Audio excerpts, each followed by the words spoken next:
Hello friends, welcome to Chennai சமையல். நம்ம இன்றைக்கி பார்த்தீங்கன்னா லிட்டில் பொட்டேட்டோ, அதாவது குட்டி உருளைக்கிழங்கு வச்சு எப்படி கிரேவி செய்யுதுன்னு பார்க்க போகிறோம். இது வந்து டிஃபனுக்கு, சப்பாத்திக்கு, இட்லிக்கு எது வேணாலும் யூஸ் பண்ணலாம். நீங்கள் ரொம்பவே நல்லாயிருக்கும். இதுக்கு தேவையான பொருள்லாம் கீழே டிஸ்கிரிப்ஷன் பாக்ஸில் போட்டிருக்கேன், வேணுன்றவங்க பார்த்து எடுத்துக்கோங்க. வாங்க நம்ம வீடியோ பார்க்கலாம்.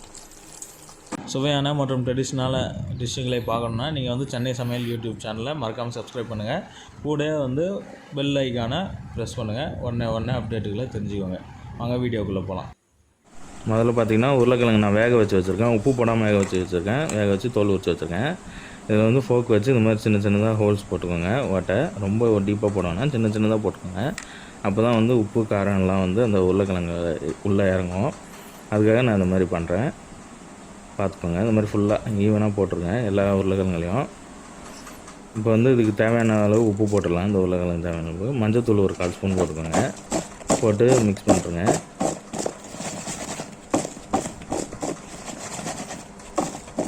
அதுக்கப்புறமா பார்த்திங்கன்னா 1/2 ஸ்பூன் மிளகாத்தூள் போட்டுக்கோங்க. வெறும் மிளகாத்தூள் போட்டு மிக்ஸ் பண்ணுங்கள். கொஞ்சம் ட்ரையாக இருக்குது, லைட்டாக தண்ணி தெளித்து போட்டு நீங்கள் மிக்ஸ் பண்ணிக்கோங்க. தண்ணி தெளித்து விட்டால் போதும், ரொம்ப ஊற்ற தேவையில்லை. சும்மா தெளித்து விட்டு எல்லாமே ஈவனாக ஸ்ப்ரெட் ஆகிற மாதிரி, உருளைக்கிழங்கு மசாலா ஃபுல்லாக ஸ்ப்ரெட் ஆகிற மாதிரி போட்டு வச்சுக்கோங்க. போட்டு இது வந்து நல்லா ஊறணும், அந்த மாதிரி வச்சுருங்க. போட்டு வச்சுட்டு மற்ற வேலையை பார்ப்போம். நம்ம இதுக்கு வந்து தேங்காய் அரைக்க போகிறோம். நம்ம அதுக்காக பார்த்திங்கன்னா லைட்டாக ஒரு கடாயில் எண்ணெய் ஊற்றிக்கோங்க.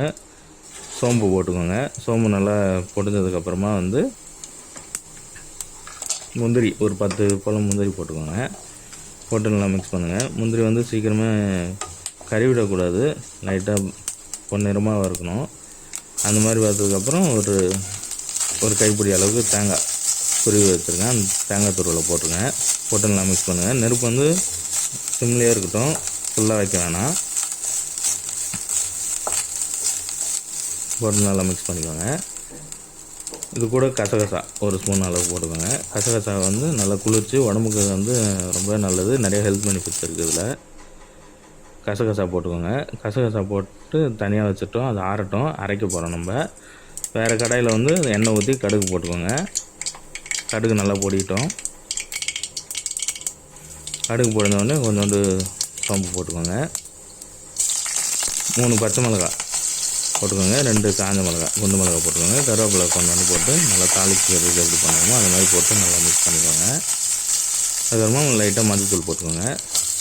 வெங்காயம் ஒரு 2 வெங்காயம் வந்து நல்லா நீட்டாக கட் பண்ணி வச்சுருக்கேன். 2லேருந்து 3 வெங்காயம் கூட போட்டுக்கலாம். நீங்கள் 1/2 கிலோ உருளைக்கிழங்குக்கு இது போட்டு நல்லா மிக்ஸ் பண்ணிக்கோங்க. வெங்காயம் வதங்கட்டும். வெங்காயத்துக்கு தேவையான அளவு உப்பு போட்டுக்கோங்க. இந்த மசாலாவுக்கு தேவையான அளவு உப்பு போட்டுக்கோங்க. போட்டு நல்லா வதக்குங்க. நம்ம உருளைக்கிழங்கு வந்து ஆல்ரெடி போட்டு அங்கே மிக்ஸ் பண்ணி வச்சுருக்கோம். இது வந்து கிரேவிக்கு தனியாக போட்டுக்கோங்க உப்பு. பூண்டு ஒரு 10 பல்லு பூண்டு வந்து நல்லா சின்ன நறுக்கி போட்டுக்கோங்க. இஞ்சி அது மாதிரி அறுத்து இஞ்சி சின்னதாக நறுக்கி வச்சுருக்கேன். 1 இன்ச்சு போல் இஞ்சி நறுக்கி போட்டுக்கோங்க. இஞ்சி பூண்டு பேஸ்ட்டு போடனாலும் போட்டுக்கலாம், இந்த மாதிரி போட்டிங்கனாலும் வைக்கலாம். இஞ்சி பூண்டு ரெண்டுமே வந்து நல்லா வதங்கட்டும் கொஞ்சம் நேரத்துக்கு. இப்போ நல்லா வதங்கிடுச்சு, எல்லாமே சேர்ந்து வந்துடுச்சு. இப்போ வந்து தனியாத்தூள் போட்டுக்கோங்க. தனியாத்தூள் ஒரு 1/2 ஸ்பூன் போட்டுக்கோங்க. அதுக்கப்புறமா வந்து கரம் மசாலா ஒரு 1/2 ஸ்பூனு, வெறும் மிளகாத்தூள் ஒரு 1/2 ஸ்பூன் போட்டுக்கோங்க. டேபிள் ஸ்பூன் அளவுக்கு நான் சொல்லிட்டு போட்டு நல்லா மிக்ஸ் பண்ணிக்கோங்க. ஜீரகத்தூள் கொஞ்சோண்டு போட்டுக்கோங்க. போட்டு நல்லா மிக்ஸ் பண்ணிக்கணும். இது எல்லாமே வந்து பச்சை ஸ்மெல் போகிற அளவுக்கு வதங்கணும். வதங்கினதுக்கப்புறமா தக்காளி ஒரு பெரிய சைஸ் தக்காளியாக வெட்டி வச்சுக்கேன், இல்லைன்னா 2 சின்ன சைஸ் தக்காளியாக போட்டுருங்க. போட்டு தக்காளி வந்து நல்லா வதங்கட்டும். வதங்கினதுக்கப்புறமா நம்ம வந்து ஏற்கனவே தாளித்து வச்சோம் பார்த்திங்களா, தேங்காய், கசகசா, சோம்பு எல்லாம் போட்டு அதை வந்து அரைச்சி ஊற்றிக்கோங்க. ஊற்றி நல்லா மிக்ஸ் பண்ணிக்கோங்க. ஊற்றி நல்லா மிக்ஸ் பண்ணி பச்சை வாசனை போட்டோம். நல்லா கொதிக்கணும். நல்லா கொதித்து வந்துடுச்சு பாருங்கள். இப்போ நல்லா வெந்துடுச்சு, கலர் சேஞ்சாக இருக்குது, உங்களுக்கே தெரியுது பாருங்கள். மிக்ஸ் பண்ணி விட்டுக்கோங்க. நெருப்பு வந்து மீடியம் ஃப்ளேம்லேயே இருக்கட்டும். இப்போ வந்து நம்ம உருளைக்கிழங்கு வச்சுருந்தோம் பார்த்திங்களா, அந்த உருளைக்கிழங்கு போட்டுக்கோங்க. போட்டு நல்லா மிக்ஸ் பண்ணிக்கலாம். உருளைக்கிழங்கு ஆல்ரெடி வெந்திருக்கு, கிரேவியும் ரெடி ஆகிடுச்சு. இப்போ வந்து ரெண்டுமே வந்து மிக்ஸ் ஆகிற அளவுக்கு நம்ம கொதிக்க வச்சா போதும், ரொம்ப இது பண்ண தேவையில்ல. இன்னும் ஒரு 30 செகண்டில் இறக்கிடலாம். நம்ம போட்டு அந்த உருளைக்கிழங்குலாம் முங்குற மாதிரி போட்டு வச்சுருங்க. போட்டு நல்லா கொதிச்சிருச்சு பாருங்கள்.